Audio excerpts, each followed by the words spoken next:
Stugotz does have a singular distinction here. I don't believe that I can say anywhere else with the conviction I'm about to say that Stugotz is the very best at one certain thing in sports, and that is being most wrong about the Kansas City Chiefs for the longest period of time. Yeah. So Andy Reid has been hearing the questions and the doubt about how good a coach he is for many, many years because of clock management, because he only got to the Super Bowl with Donovan McNabb and Terrell Owens but didn't win the Super Bowl, because a lot of people thought that when he went to Kansas City, he'd already had it as good as it would ever get for Andy Reid.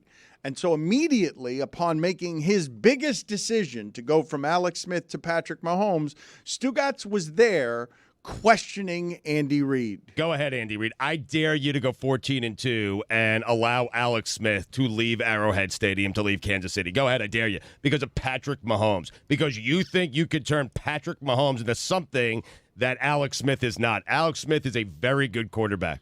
The audacity, first off, to do this to Alex Smith, who's been very good and loyal to Andy Reid and won him a lot of football games, to dangle Patrick Mahomes out there because Andy Reid thinks he's some sort of quarterback whisperer, which he is not, by the way. He is not, because if he was, Alex Smith would be better than he's been the last few years. So I dare. That's a record for contradiction. It's on Andy Reid. That is the only reason Alex Smith is not better than Andy Reid. That sets a world record for Stugotz not paying attention to any of the things he said the sentence before. We have a number of worst takes around here. Yeah. I am the owner of most of them.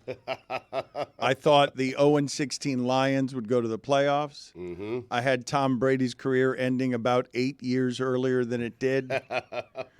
But that might not even be Stugotz's worst Kansas City take, because he's got one that is memorable and also comes with video from, 6 weeks ago. Dan, this time of year, everyone talks about teams they don't want to see come playoff time. I want to talk about a team that I actually want to see come playoff time. I want to see the Chiefs. I want Patrick Mahomes strolling into my stadium with max confidence. I want Travis Kelce. I want Taylor Swift. I want the team that lost to Jordan Love. I want the team that lost to Aiden O'Connell. I want the team that trailed 17-0 to Jake Browning. That is the team that I would like to face in the playoffs. That's the team, indeed, that I would want to face in the playoffs, because that team is not very good.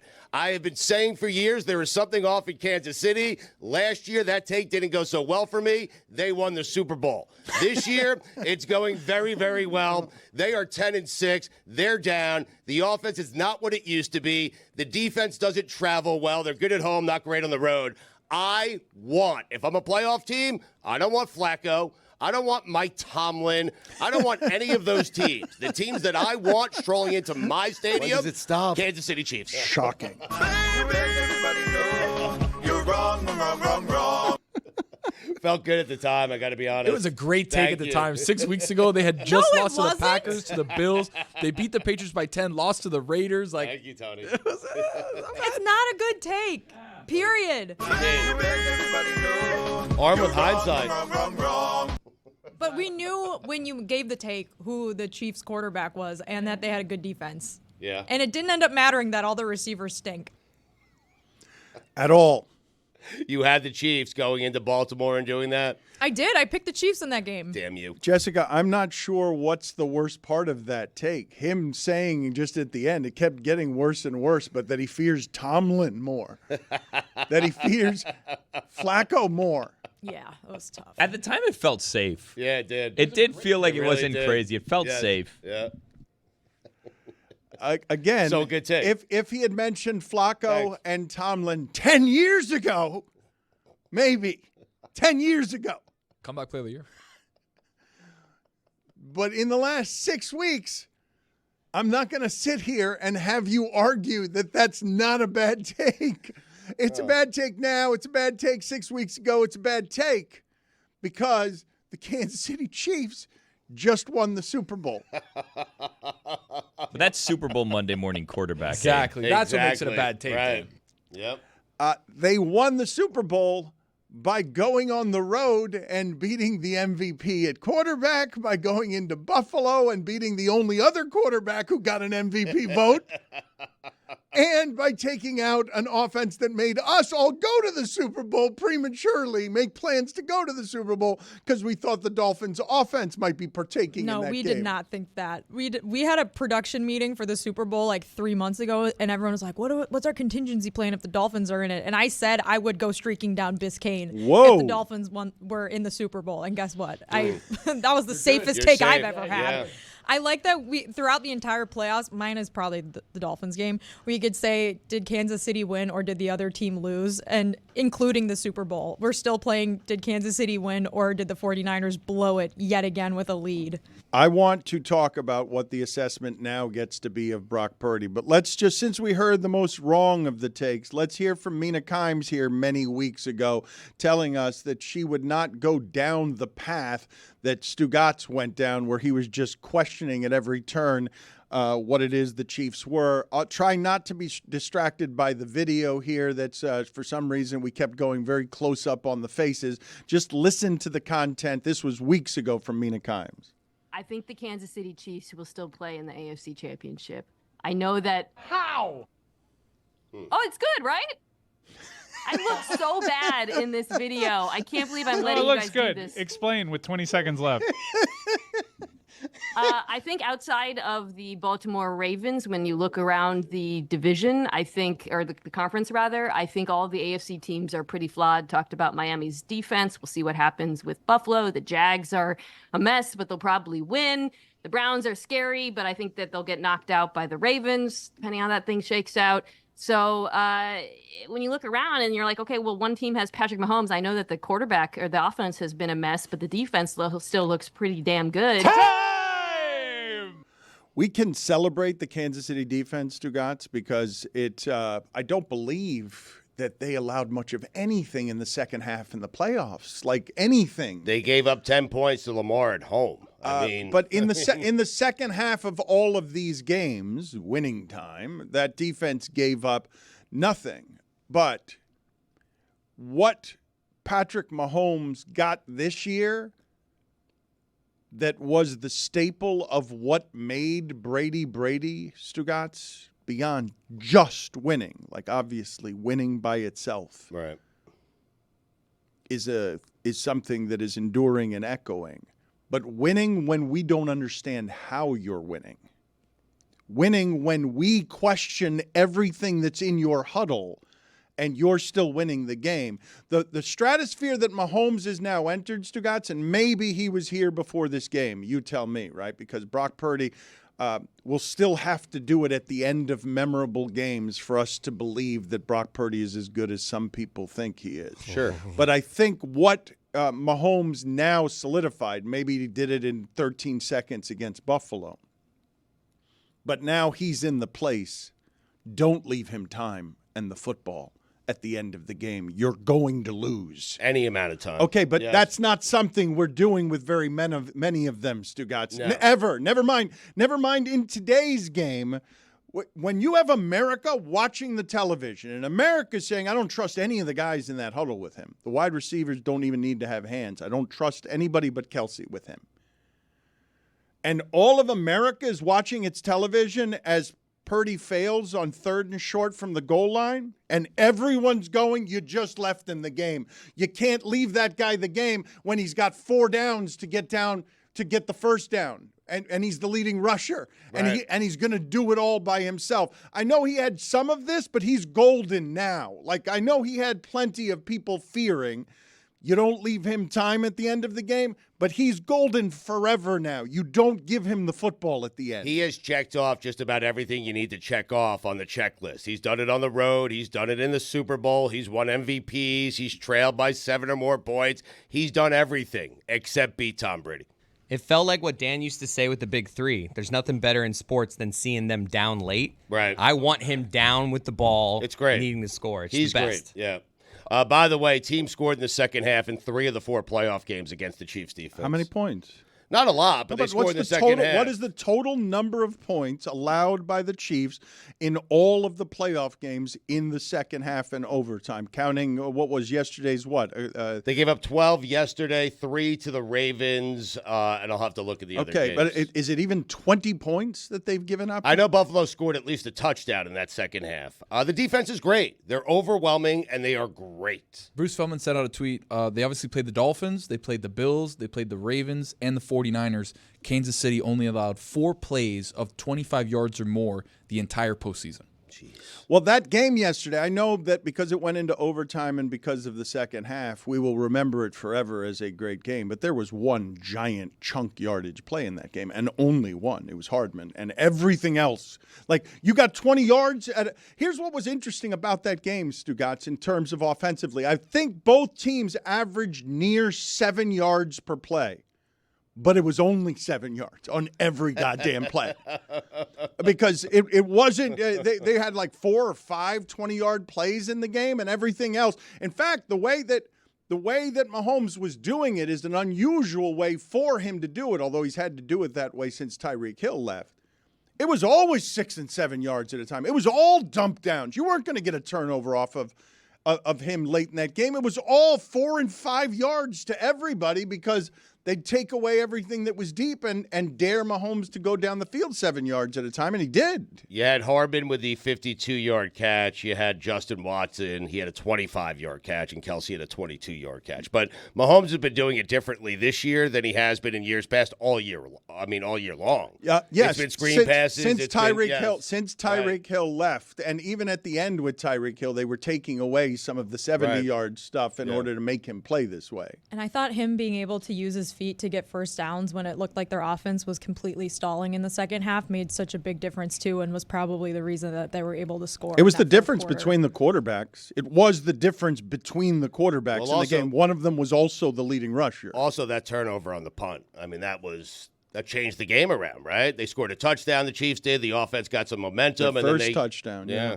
That fourth down call was so ballsy too, because if that DN stays with Mahomes, it's over. I mean, San Francisco had a pretty ballsy fourth down call as well. Really? For all of the debauchery that there was in Vegas, and Joe Buck said he would not go to Vegas because he was guaranteeing there would be some sort of incident or mess or something would happen, and he just wanted to avoid it at all costs. For whatever uncharacteristic behavior there was everywhere because people were drinking and drugging, I believe that Billy Gil had the single most uncharacteristic behavior to be found anywhere in Vegas over the course of the week. He was an aggressive gambler. Oh, it was electric. He was an irresponsible gambler.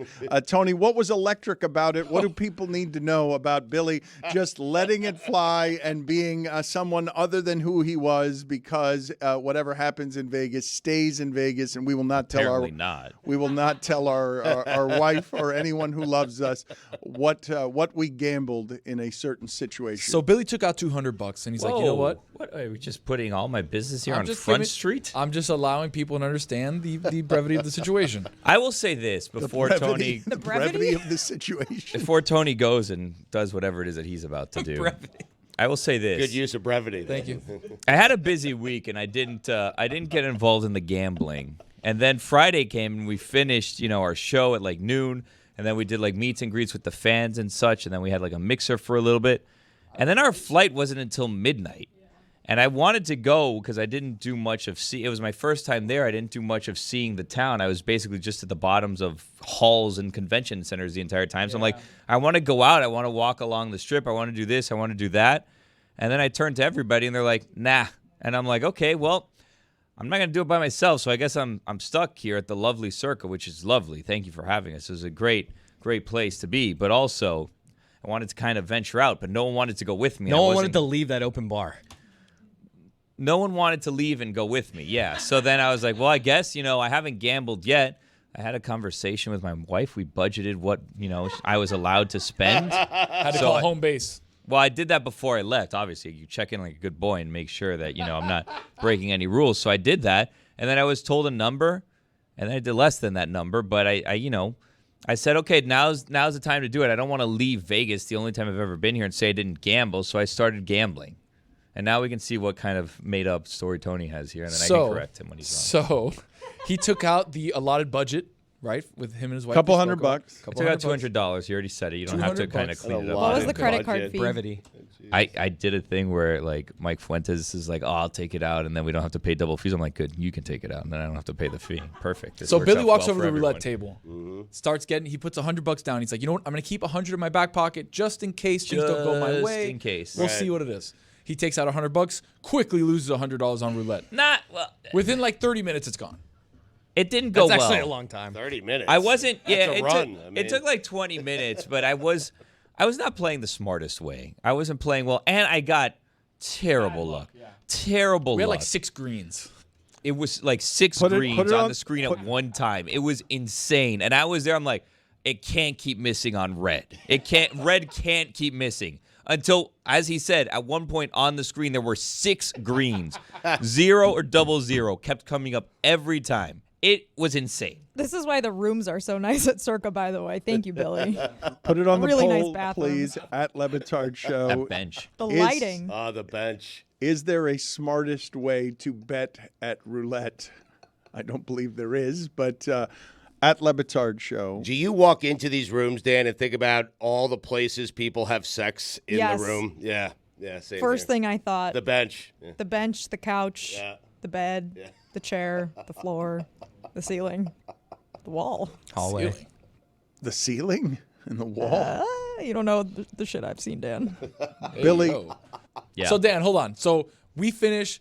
Me and Billy start walking around. We start watching the boys play I lose my 100, and I'm like, I'm not taking this other 100 Yeah. out of my pocket because I see exactly how this is going. These greens keep coming out. I can't do it. I'm not You hitting can any just actual bet numbers. green, too. I could just bet you green can't too, bet but green after it's come in 6 exactly times. right. That's what I thought when it came out one time. I'm like, okay, well that's our green for the day. We've got our green allotment, and then like 2 things later came out again, and then again, and it just kept coming.